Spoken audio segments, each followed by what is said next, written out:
Bismillahirrahmanirrahim. Assalamualaikum warahmatullahi wabarakatuh. Salam sehat anakku semuanya. Bertemu kembali dengan Usnikmah untuk muatan pelajaran Bahasa Indonesia tema 1 subtema 2. Anakku semuanya, untuk pertemuan kedua ini kita masih membahas KD yang sama, yaitu KD 3.1 dengan indikator membedakan penulisan gagasan pokok dan kalimat utama. Kata kunci untuk pertemuan hari ini yaitu gagasan pokok dan kalimat utama. Pada pertemuan kali ini masih berkesinambungan dengan pertemuan 1. Dalam suatu bacaan tentunya terdiri dari beberapa paragraf. Paragraf juga bisa disebut sebagai alinea. Setiap paragraf memiliki satu gagasan pokok dan beberapa gagasan pendukung. Gagasan pokok juga bisa disebut sebagai ide pokok. Untuk mencari gagasan pokok, kita harus menentukan terlebih dahulu letak kalimat utamanya. Pada pertemuan sebelumnya, Usnikmah sudah membahas letak kalimat utama ada 3. Yang pertama, letak kalimat utama ada di awal paragraf, disebut juga sebagai paragraf deduktif.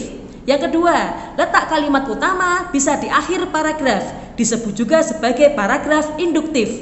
Yang ketiga, letak kalimat utama bisa di awal dan di akhir paragraf, juga bisa disebut sebagai paragraf campuran. Sebelum kita melihat perbedaan penulisan gagasan pokok dan kalimat utama, Usnikmah akan menjelaskan pengertian gagasan pokok dan kalimat utama. Gagasan pokok merupakan pokok masalah yang mendasari suatu cerita. Untuk mencari gagasan pokok, kita harus menentukan terlebih dahulu letak kalimat utama. Kalimat utama itu apa, Ustazah? Kalimat utama adalah kalimat yang menjadi inti atau acuan dalam pengembangan suatu paragraf. Jika kalimat ini nanti hilang, maka isi paragrafnya pun juga akan hilang. Anak-anakku semuanya, coba diperhatikan alinea atau paragraf yang Usnikmah paparkan di PPT ini. Pawai budaya sangat menarik bagi warga kampung Babakan. Pawai ini selalu menampilkan keragaman budaya Indonesia. Udin dan teman-temannya tidak pernah bosan menanti rombongan pawai lewat. Sekarang pertanyaannya Ustazah, gagasan pokoknya yang mana, Us?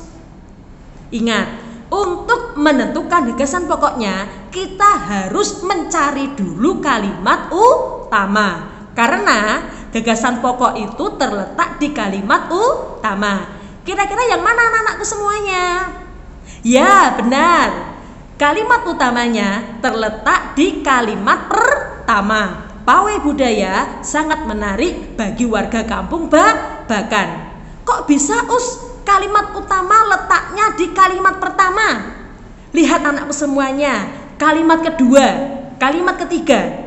Kalimat kedua, kalimat ketiga sama-sama menjelaskan mengenai pawai budaya. Berarti dasar atau acuan paragraf ini terletak di kalimat pertama. Ya. Nah, kalimat pertama itu menjadi kalimat utama dari paragraf ini. Sekarang, Usnikmah memiliki catatan untuk kalian. Kalimat utama ditulis sama seperti kalimat aslinya. Coba anak-anakku semuanya dilihat tabel yang di bawah kolom sebelah kanan. Kalimat utama, Usnikmah sudah menulis persis kalimat itu sesuai dengan paragraf di atas. Pawai budaya sangat menarik bagi warga kampung Babakan. Usnikmah tidak merubah kalimat itu. Usnikmah tidak menambahi, Usnikmah tidak mengurangi, atau bahkan Usnikmah merubah struktur kalimatnya. Catatan yang kedua, gagasan pokok bisa ditulis dengan cara diringkas, ditambahi kata, atau dirubah strukturnya. Sekarang anak-anakku semuanya, coba dilihat tabel yang sebelah kiri gagasan pokoknya. Usnikmah menulis, warga kampung Babakan menyaksikan pawai budaya. Dari kalimat itu Usnikmah merubah strukturnya. Kira-kira boleh enggak penulisan gagasan pokok dirubah strukturnya? Boleh.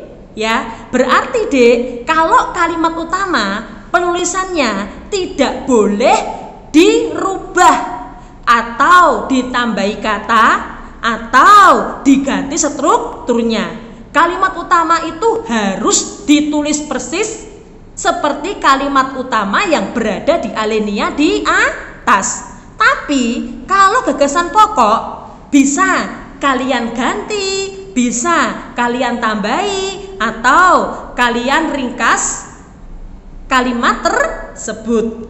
Setelah kalian mendengarkan penjelasan dari Usnikmah, coba kalian buka buku BBD jilid 1 halaman 24 sampai 25. Silakan dikerjakan anakku semuanya. Jika nanti kalian mengalami kesulitan, bisa menghubungi Ustazah. Tetap semangat, belajar, dan beribadah untuk hari ini. Akhirul kalam, wassalamualaikum warahmatullahi wabarakatuh.